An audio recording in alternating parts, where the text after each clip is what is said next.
falar sobre solução fraca das equações de Euler com simetria helicoidal. Eu sou professora aqui da Unicamp. Eu trabalho com solução fraca da equação de Euler desde o meu doutorado, já há 10 anos. Essa é a terceira vez, a quarta vez que eu participo dos Jovens Pesquisadores. Eu participei do primeiro, né? Participei de todas as edições dos Jovens Pesquisadores. Já não estou mais tão jovem assim, mas é sempre um prazer poder participar desse evento. Então, eu vou começar. Como é uma sessão de fluidos, mas não exatamente só da parte teórica, eu sou da parte teórica, né? Faço análise matemática de equações da dinâmica dos fluidos. Então, eu vou começar um pouquinho falando de alguns resultados um pouco mais gerais até do que eu vou falar aqui, e aí depois eu vou para o problema específico que eu estou trabalhando no momento. Bom, então aqui a gente, quem é DDP, né? Aí todo mundo de fluidos, a gente já começa com uma equação, e se é de fluidos, provavelmente vai ter Navier-Stokes ou alguma equação relacionada. Então, esse sistema que está aqui, né? dt, a derivada temporal de U mais o produto interno com gradiente aplicado a U mais o gradiente de P, que é a pressão, menos Ni, que é a viscosidade, laplaciano de U igual a F. E a segunda condição, que é o divergente de U igual a zero, isso é o sistema de equações que descreve o movimento de um fluido incompressível, tá? Fluido viscoso incompressível. Então, aqui U, a princípio, pode ser um vetor em Rn, né? A gente está sempre mais interessado quando n é igual a 3, ou n igual a 2, que a gente vai ver quando tem simetria planar. Mas, em geral, n igual a 3, que é o espaço físico, né? Então, U denota o campo de velocidades, P é a pressão, F é uma força externa. Nessa apresentação, eu não vou me preocupar com força externa, a força externa sempre vai ser zero. E aqui N é a viscosidade. Quando você tem viscosidade, quando a gente está com um escoamento real, né, da vida real, que a gente tem a viscosidade, então essa equação é a equação de Navier-Stokes, e para os escoamentos ideais, que é quando a viscosidade é zero, a gente tem as equações de Euler.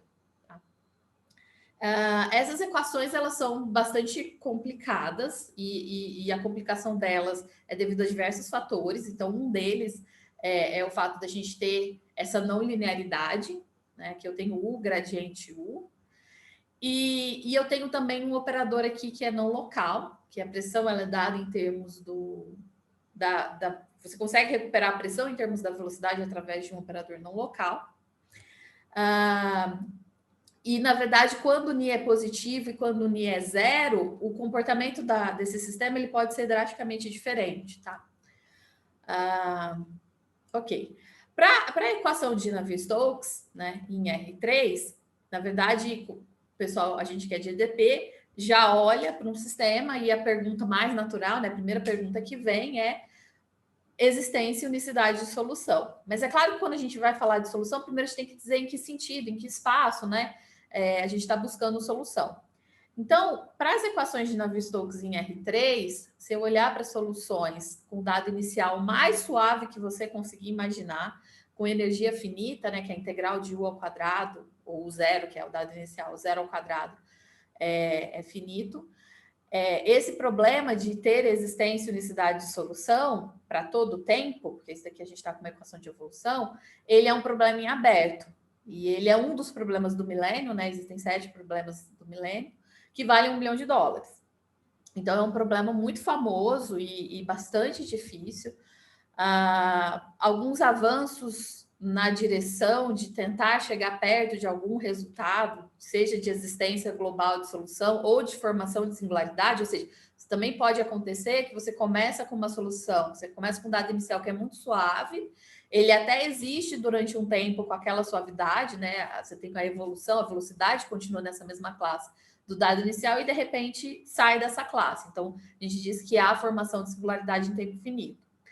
Então, alguns resultados buscando entender, né, o comportamento da solução foram obtidos, né? Então, vem sendo obtidos nos últimos anos, e muita análise e até geometria, né, e junção de várias áreas foram necessárias para obter diversos resultados, mas mesmo assim a gente ainda não sabe a resposta para essa pergunta, E com as técnicas que a gente tem até o momento, é muito difícil conseguir demonstrar, porque assim, a gente já exauriu tudo que tinha para fazer.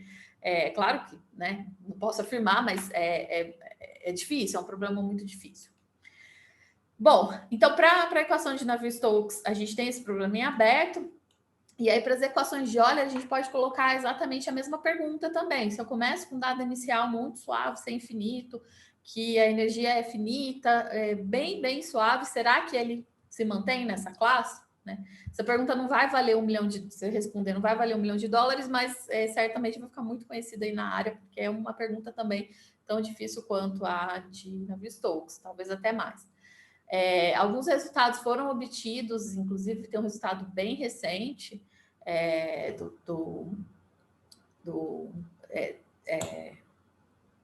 me fugiu o nome do Tarek, me fugiu o sobrenome, depois no final eu procuro o sobrenome e falo. Em que ele começa com dado inicial que é C-alfa, então não é tão suave assim, mas me parece que há, sim, informação de singularidade. É um resultado recente, né? Está no arquivo, mas ainda não foi publicado, então tem que ter um pouco. Ele é um pesquisador super renomado, mas de qualquer forma precisa ainda passar por verificação. Ok, então só para dizer que assim, essa é uma área muito quente, assim, com muitos problemas em aberto, com muita coisa sendo feita, e aí diariamente resultados na área, né? A gente encontra. E isso eu estou falando da parte, assim, eu vou me restringir mais à parte de análise, né? Da parte teórica, mas a parte de análise numérica, então nem se fala, muita coisa sendo feita, né? Muita coisa já feita, muita coisa sendo feita.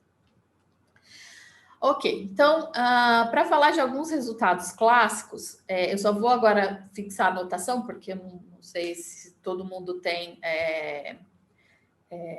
familiaridade com essa notação, mas então o L2, né, o espaço das funções de quadrado integrável, vamos colocar dessa forma, e esse sigma que vai aparecendo aqui é quando eu estou olhando essencialmente para o campo de divergente nulo, já que a minha equação, uma das equações do sistema de equações é exatamente o divergente ser nulo.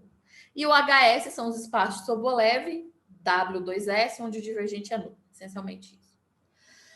Bom, então assim, a gente tem um conjunto de resultados aqui, eu estou colocando apenas alguns, tá? Uns mais clássicos, mas assim, existem vários outros tipos de perguntas que a gente pode fazer e que já foram respondidas e outras muitas em aberto, mas eu selecionei algumas aqui só para dar um panorama geral. Então, a equação, em geral, os resultados para as equações de Navier-Stokes, eles são mais antigos, tá? E para a equação de Euler é um pouco mais recente.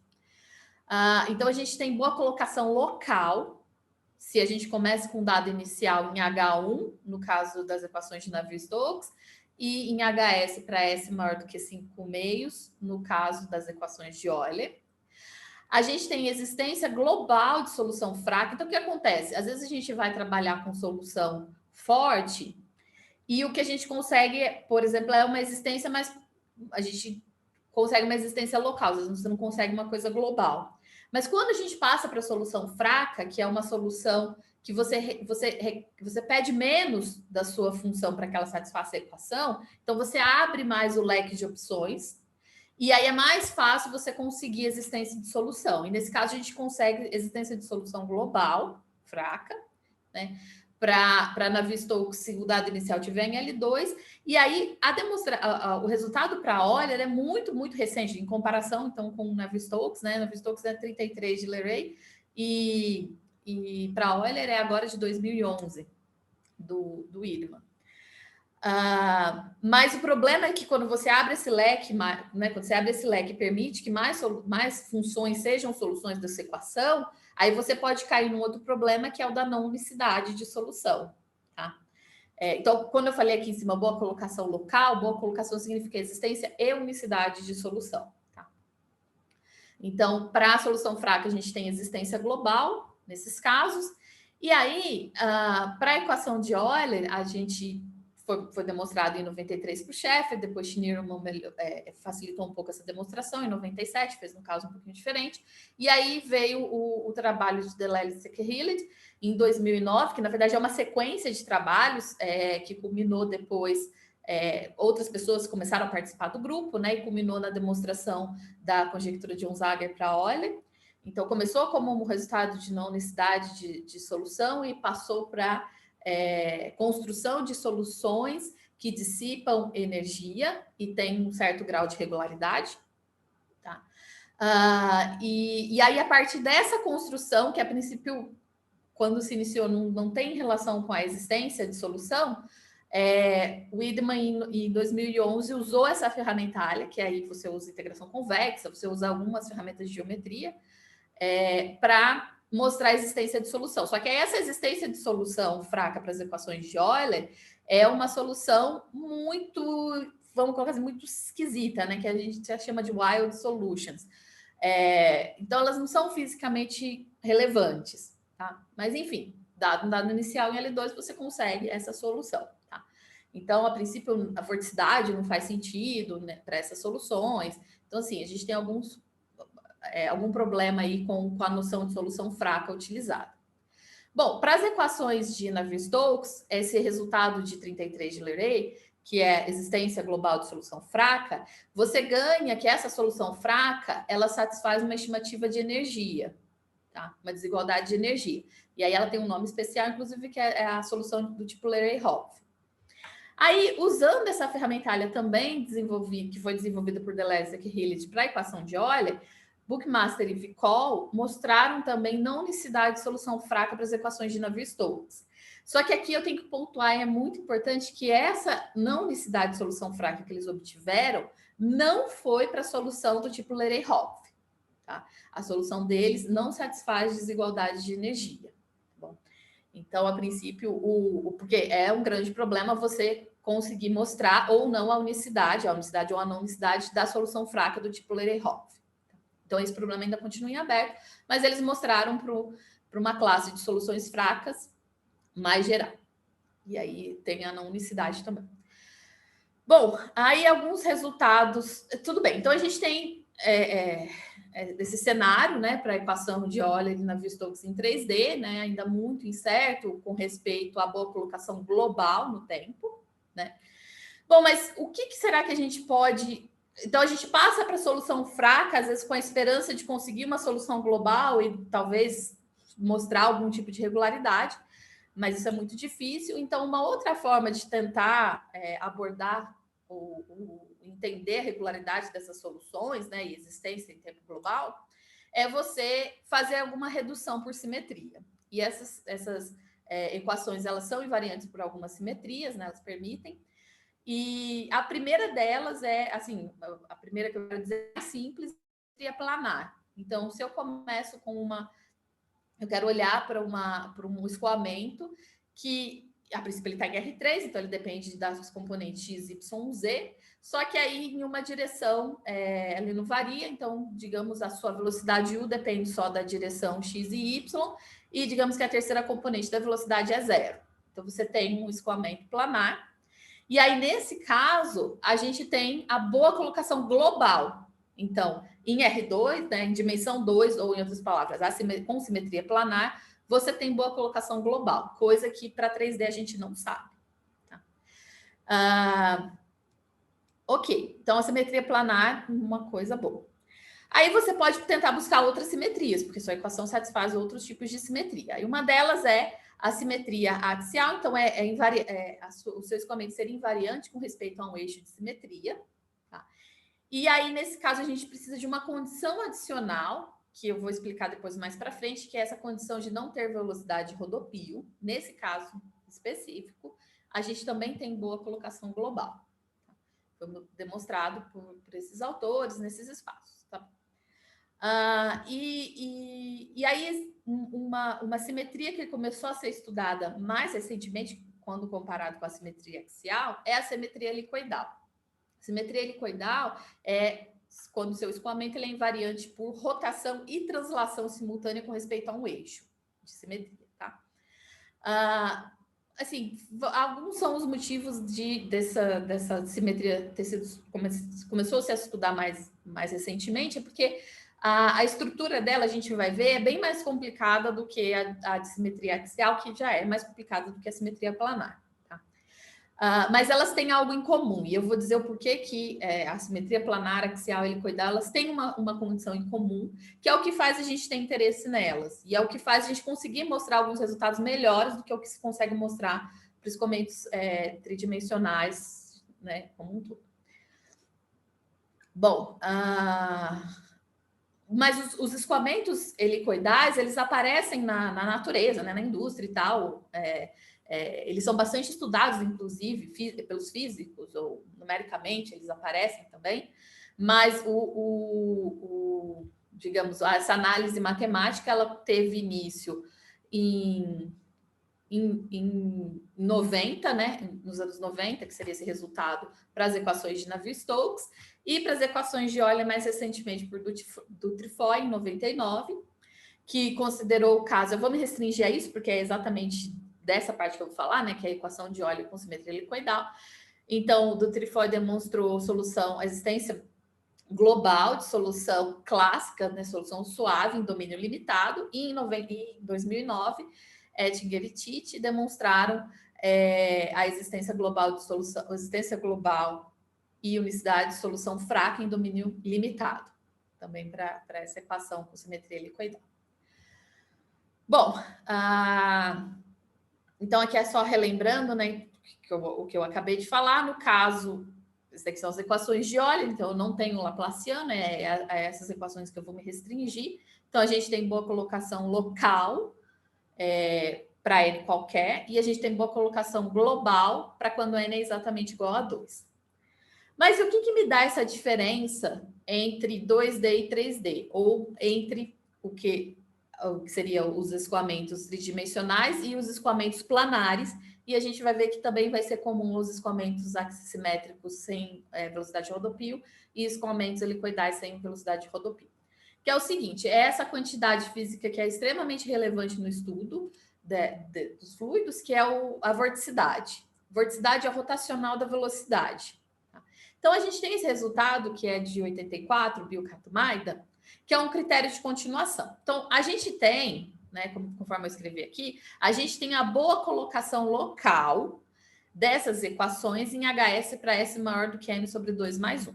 Então, dado um dado inicial nesse espaço, eu consigo devolver um tempo, um número para vocês, né, um instante de tempo, até o qual eu sei que a minha solução existe, é única e mora nessa classe ainda HS. Tá? Depois desse tempo, eu não consigo dizer o que acontece.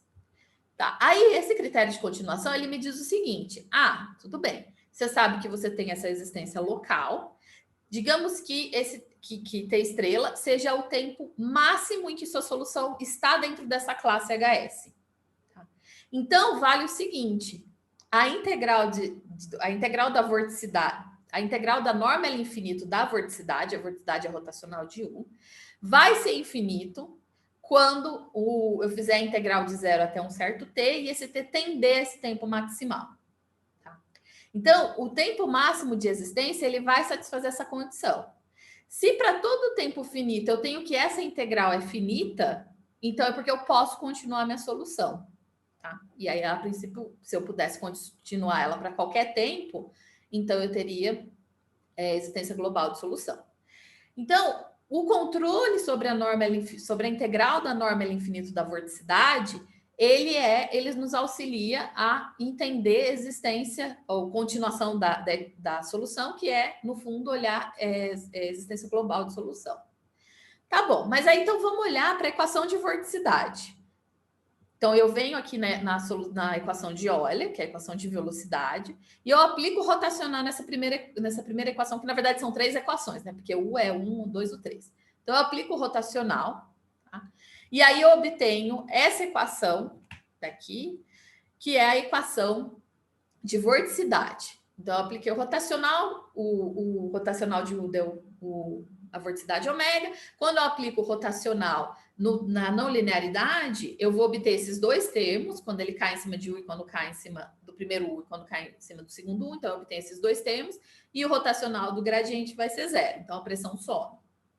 Então, eu fico com essa equação.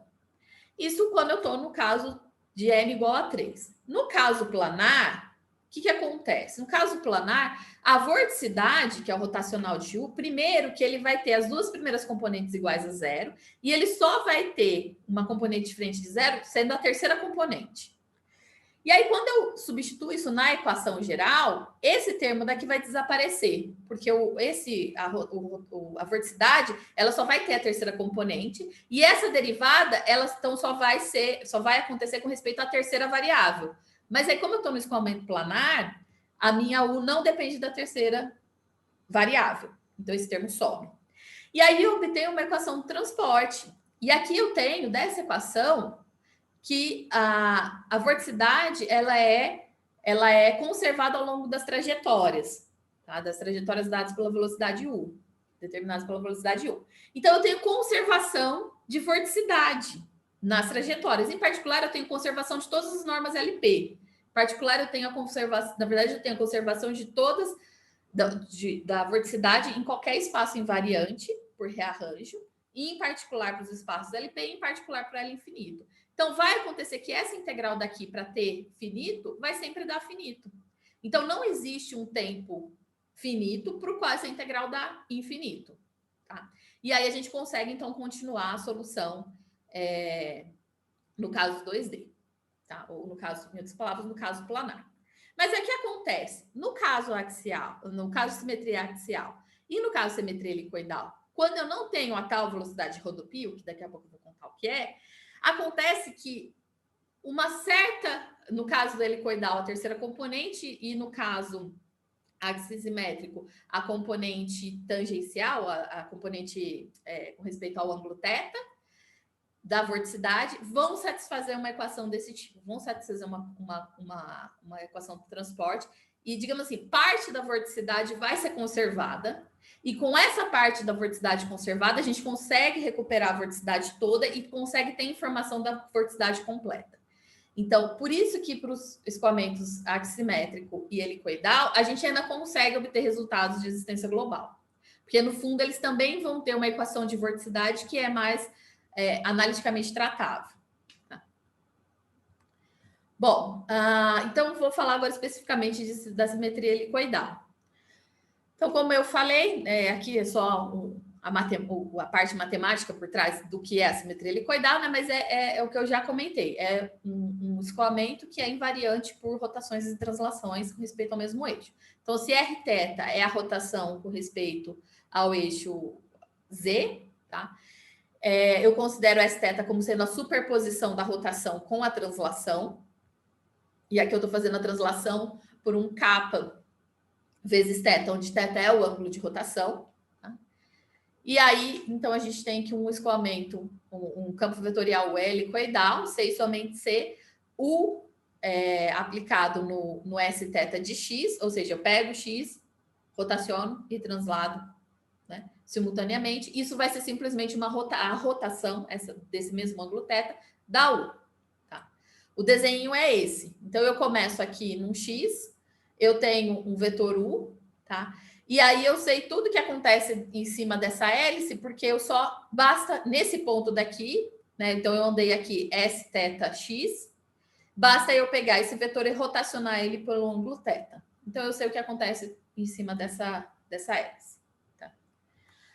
Bom, a velocidade de rodopio, no caso helicoidal, ela vai ser a velocidade que é tangente à hélice.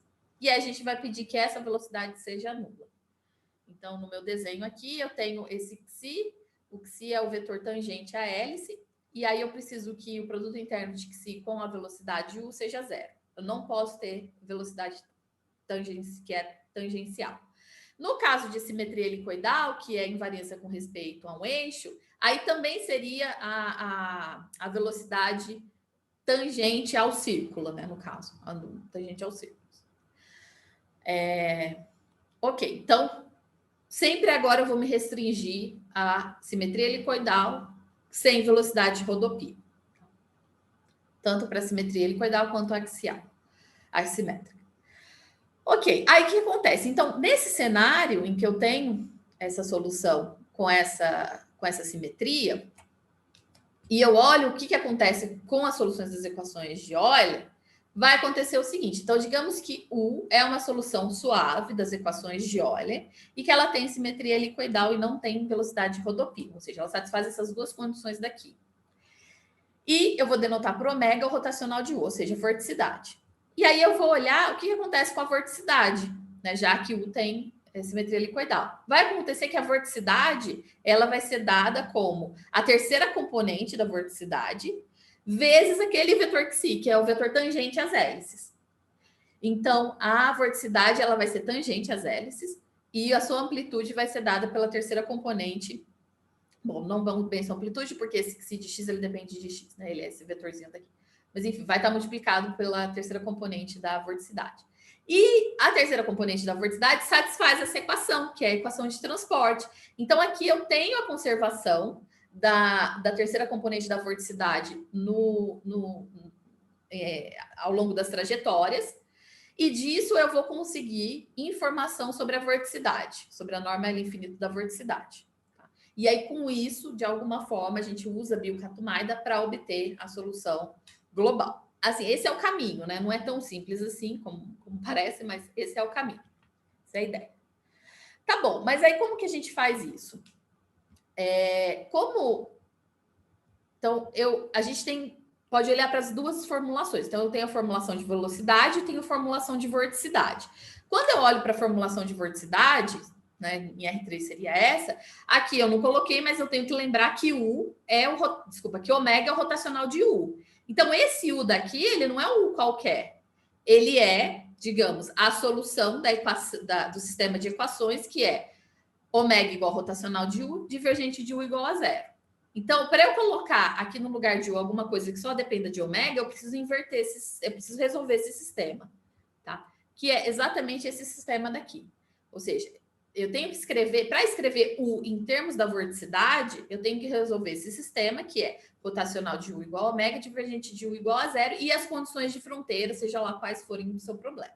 No nosso caso, como a gente está trabalhando com simetria helicoidal, a gente tem periodicidade na terceira componente, e a gente pede que ele vá a zero no plano. Tá? Ok, e aí a gente vai, então, inverter, a gente vai resolver esse sistema, né, que essencialmente bom, esse sistema a gente consegue reescrever ele como uma equação elíptica, e aí basta inverter, né, esse operador. Não é tão simples assim, no caso helicoidal, porque aí digamos, escrever U em termos de ômega, que é através dessa lei de Biot-Savart, que é resolvendo esse sistema, ele me dá um núcleo, que é um núcleo bastante complicado. Ele é dado em termos da função de Bessel. Tá? Mas o importante é que ele satisfaz uma estimativa que não é tão amigável assim, mas ok, a gente consegue trabalhar com ela. Tá? Então, em comparação com o que acontece em 2D é bem mais simples. Tá? Você vai obter um núcleo que é bem mais analiticamente mais fácil de trabalhar. Mas tudo bem, a gente tem esse núcleo. Dá um certo trabalho trabalhar com ele, mas ele tem algumas propriedades interessantes. Uma propriedade boa é que ele é ímpar. Por ele ser ímpar, a gente consegue fazer a gente consegue utilizar um método que é a simetrização. Então, deixa eu voltar, antes de passar para isso, deixa eu contar o que a gente está querendo fazer aqui. Então, a ideia, vou colocar o resultado que eu quero mostrar para ficar mais claro para onde que eu estou indo.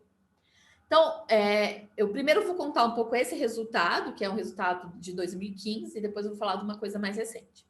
Então, em 2015, a gente, em colaboração com Helena Nussensweig Lopes e Milton Lopes Filho, que foram meus orientadores de doutorado, tá?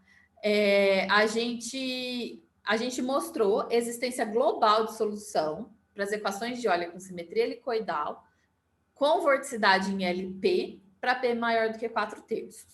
Tá?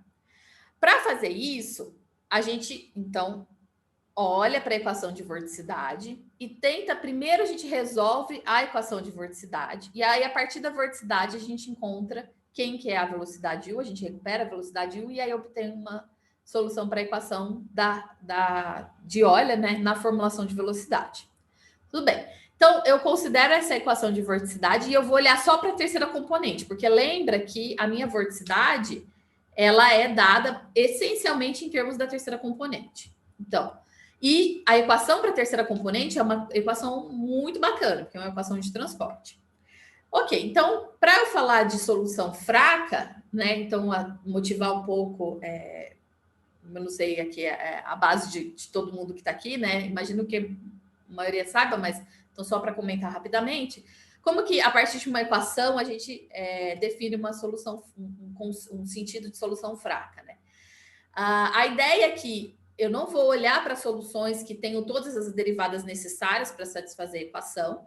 Então, eu vou fazer o seguinte: eu vou multiplicar por uma função teste, que é uma função extremamente regular, e vou passar todas as derivadas que estão em cima da minha incógnita para essa função teste. Então, é isso daqui que está aqui embaixo. Eu vou pegar essa equação, multiplico por psi, tá? E usando integração por partes, eu passo essas derivadas que estão em cima do ômega 3 para cima da psi. Foi o que foi feito aqui. E aí agora eu vou trabalhar, na verdade, com essa equação. Isso daqui vai ser a minha noção de solução. Observa que se você é uma solução clássica, se você tem todas as derivadas satisfazem essa equação ponto a ponto, então, usando exatamente esse argumento que eu acabei de falar, fazendo integração por partes, você é uma solução fraca. Mas não necessariamente, se você é uma solução fraca, você é uma solução clássica, né? Porque aqui, para você ser solução, basta que o ômega 3 seja aqui nesse caso, o L1 lock, mas aqui vai depender da U, e aí, como a U é dada em ômega, como é dado em termos da vorticidade, enfim, aí aqui a gente tem que analisar com calma esse termo, porque eu preciso que esse produto, ou que esse integrando, seja integrável, né? Então, eu preciso que esse produto, de alguma forma, dê alguma coisa integrável, pelo menos, talvez L1 lock já seria o suficiente, né? Se ele for L1 lock, ok. Bom, então eu tenho que tomar um certo cuidado com esse termo e eu tenho que conseguir escrever o U em termos da vorticidade. E é isso que a gente, então, vai ter que fazer. Eu vou usar que U é esse núcleo aplicado à vorticidade, ao ômega 3. Então, essa vai ser a minha noção de solução, tá bom? Essencialmente é aquela equação. Só que aqui eu fiz uma coisa que eu não vou ter tempo para detalhar, mas, essencialmente, substituindo esse U aqui nessa expressão, e usando que o K é um núcleo ímpar, então eu vou reescrever essa integral como 1/2 dela, mais 1/2 trocando x com y. E aí, quando eu troco x com y, o meu núcleo vai aparecer um menos na frente, porque ele é ímpar. E todo o resto, porque aqui, essencialmente, o que eu vou ter é K ômega 3 de TY, que vai ser a partir desse U, ômega 3 de TX. Então, quando eu troco x com Y, o ômega 3 e esse ômega 3, eles continuam sendo um produto de ômega 3 de X e ômega 3 de Y. Então, ele não altera. E aí, o que eu altero é o núcleo e onde a minha função teste está sendo aplicada. E aí, com essa diferença, que no fundo vai ser a diferença da função teste, do gradiente da função teste, e a função teste é ser infinito, eu vou ganhar um módulo de x menos y, por causa dessa diferença teorema do valor médio, essencialmente. E aí eu consigo amenizar a singularidade que eu tinha nesse meu núcleo K. Tá? Então, esse H que está aparecendo aqui é depois de ter feito essa simetrização. Porque aí eu faço o meu núcleo ser menos singular e isso me permite que a minha solução seja menos regular. Porque ela, né, se eu diminuo a singularidade que aparece aqui, eu permito que essa solução esteja num espaço mais fraco ainda. E o máximo que a gente consegue, usando essa simetrização, é o P maior do que 4/3. E aí a gente vai ver que isso ainda é pouco, tá? Então, a ideia da solução é essencialmente construir uma... Então, dado o dado inicial, eu construo... É bem clássico aqui. Eu construo uma sequência de aproximação do dado inicial. Então, agora eu tenho uma sequência de dados iniciais suaves. Para dados iniciais suaves, eu uso o teorema... essencialmente o teorema do Dutton-Foy e obtenho solução suave, tá? Minto, na verdade eu uso o teorema de existência e unicidade local para OL 3D. Desculpa, eu uso o teorema, aí eu obtenho solução local e aí eu uso o critério de Biot-Katumaida para obter a solução global, porque aí agora a minha vorticidade ela é mais maleável do que se fosse no R3 como um todo. E aí, depois, eu provo que essa sequência de soluções, quando eu olho para a vorticidade, isso está limitado uniformemente em LP, passo o limite fraco, e depois, no fundo, consigo mostrar que o limite é uma solução do problema, tá? Isso aqui está extremamente resumido, não é fácil provar esses passos, mas esse é o caminho, tá? Ok. Aí, o que acontece? Ainda é pedir muito ainda, pedir que esteja em LP para P maior do que 4/3, tá? É pedir muito porque a gente sabe, no caso bidimensional, no caso planar e no caso assimétrico, que a gente pode pedir coisas muito mais irregulares de dado inicial, tá? Então, o objetivo é tentar fazer isso ficar mais irregular ainda. E aí, um trabalho de 2017, Gil, Lee e Neal conseguiram reduzir a condição inicial para L1 interseção LP para P maior do que 1. Tá?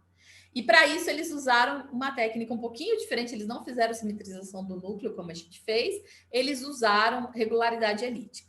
Então, vai ficar um pouco mais claro agora com esses outros resultados que eu vou citar aqui. Isso aqui é só de passagem, só para motivar um pouco até. Quer dizer, a motivação de estudar escoamentos irregulares, ela vem para a equação de Euler, em qualquer dimensão, tá? Mas no caso de simetria helicoidal, veio a calhar que em 2018, Velasco Fuentes, e em 2020, agora bem recente, Dávila, Del Pino, Musso e Wei, eles trabalharam construindo filamentos de vorticidade com simetria helicoidal. Tá? E aí, filamentos de vorticidade são escoamentos muito, muito irregulares. Tá? Então, isso motiva bastante a gente tratar escoamentos irregulares. Bom, então, só para dizer o porquê que... Então, no nosso caso, o 4/3, a gente já entendia que talvez daria para ir um pouco melhor do que isso, né? Ou se ficar um pouco mais irregular. Mas Gil e Neal demonstraram uma coisa que é mais irregular do que o que a gente fez, mas mesmo assim a gente ainda acreditava que dava para ir forçar um pouquinho mais, tá? Isso porque a gente, comparando com a simetria planar e a simetria axial, as coisas, a gente consegue resultados mais regulares. Então, vou falar da simetria planar primeiro. Então, aqui é o que eu já tinha comentado, né? Então, você tem simetria planar quando o depende só de x1 e x2 e tem só as duas primeiras componentes, e que a terceira componente é nula. Né? E aí, nesse caso, rotacional vai ter só a terceira componente. Então, existência global de solução fraca para dado inicial em LP para P maior ou igual do que 1, ele teve essa sequência de resultados. Então, em 86, Maida demonstrou isso para P maior do que 4/3, assim como o nosso também é 4/3. E aí, essencialmente, o que ele usa, ele vai para a formulação de vorticidade também. Então, você começa com... Se você tem que o ômega está em LP, você tem, então, que a U, como ela é como o ômega é o rotacional de U, e ele está em LP, então a U, essencialmente, vai estar em W1P, que está compactamente contido em LQ, tá? E aí, nesse caso, o Q vai ser maior do que o P', que é o conjugado.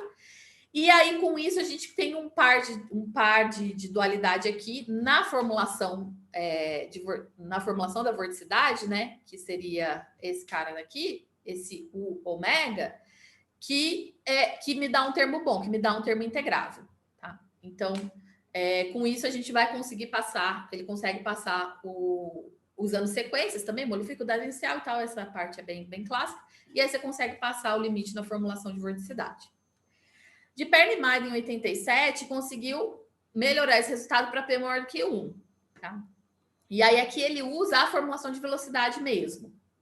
Então, ele pega o em W1P, que está compactamente contido em L2, e aí você, então, tem a convergência L2. Então, bom, o trabalho para mostrar essas estimativas é o artigo em si, tá bom? E depois, Vec e Yu, em 93, conseguiu ainda levar isso para P igual a 1. Tá? E, além disso, depois, ainda foi possível mostrar algo mais irregular ainda, que seria vorticidade sendo apenas uma medida limitada com sinal definido, nesse caso aqui, sinal positivo. Tá?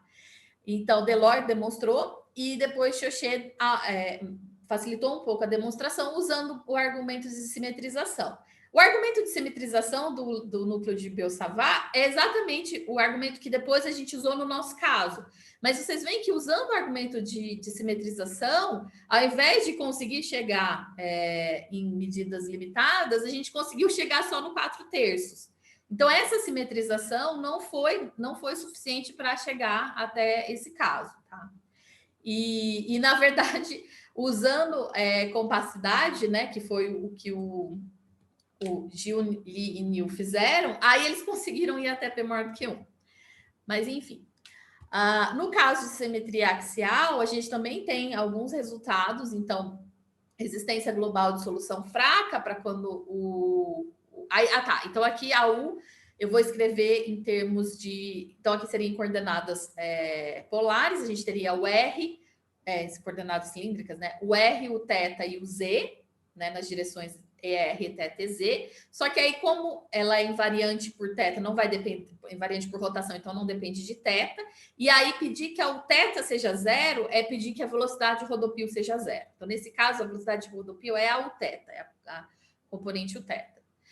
E quando a gente toma o rotacional dessa velocidade com simetria axial, a gente tem que essa quantidade, bom, primeiro que a vorticidade ela é dada em termos apenas da velocidade da componente θ da vorticidade, e que essa componente dividido por R é conservada.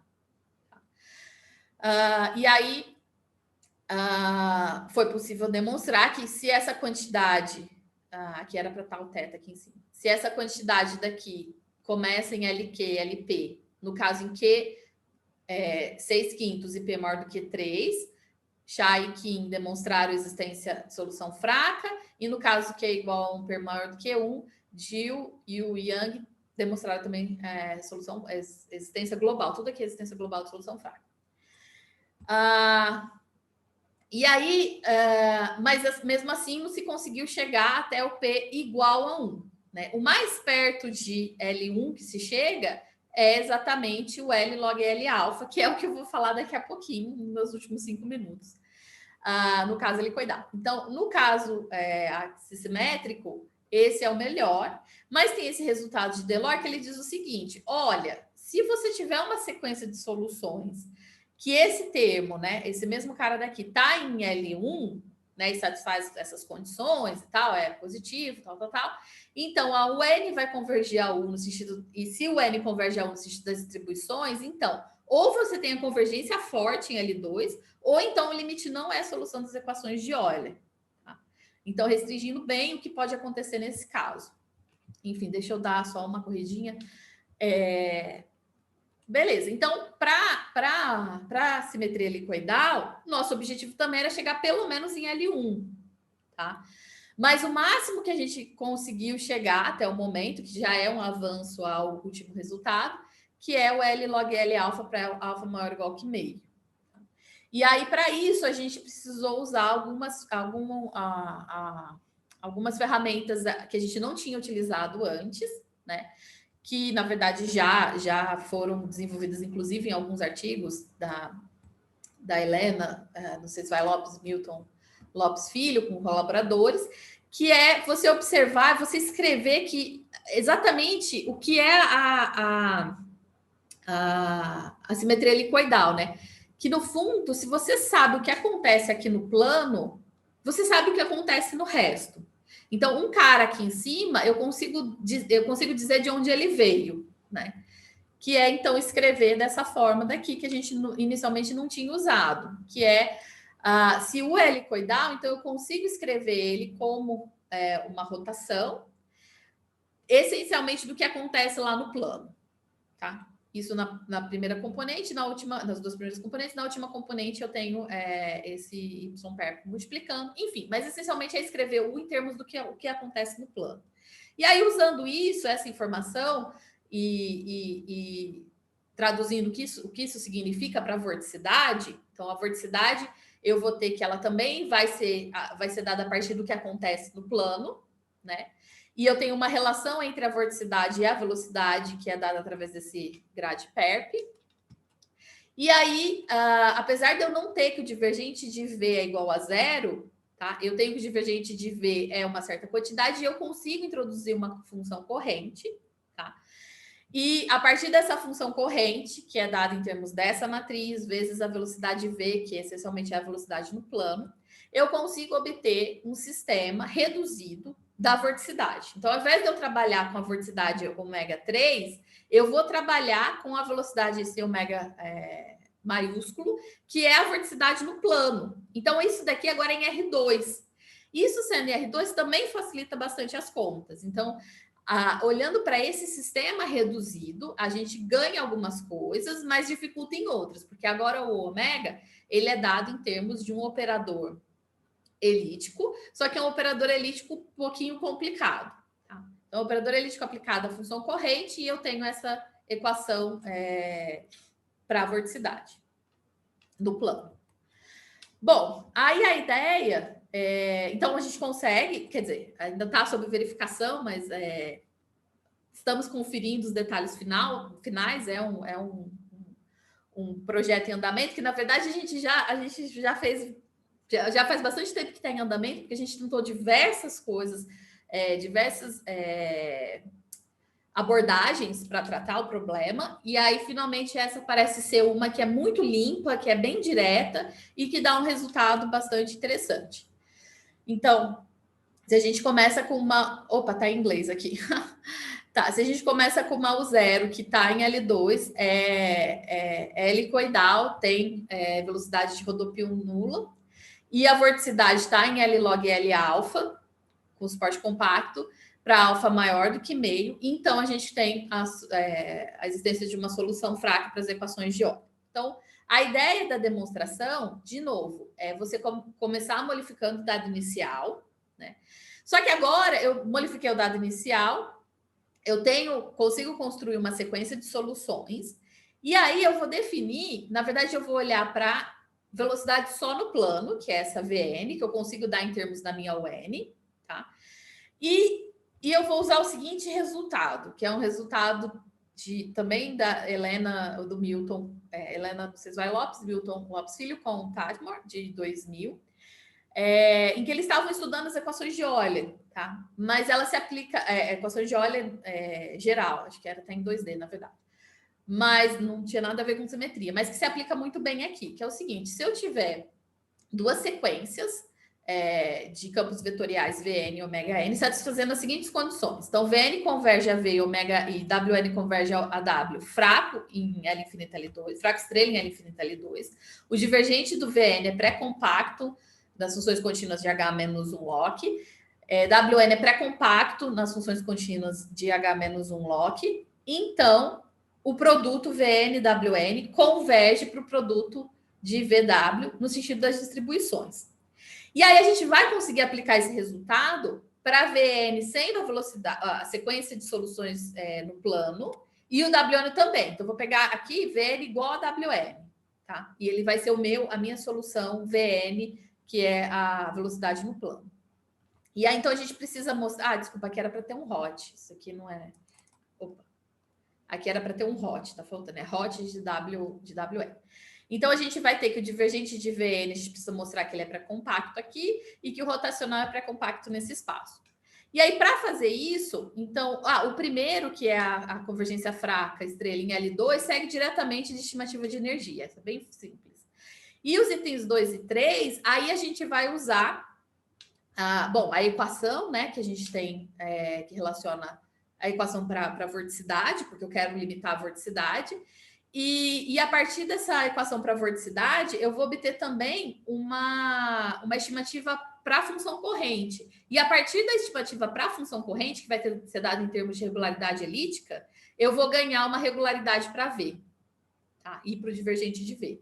Então, usando a conservação da vorticidade ao longo das trajetórias, aqui também faltou o Rod, ao longo das trajetórias, regularidade elíptica para essa equação, e junto com a relação entre o ômega n, o Vn e a função corrente psi, a gente obtém as duas condições que faltavam.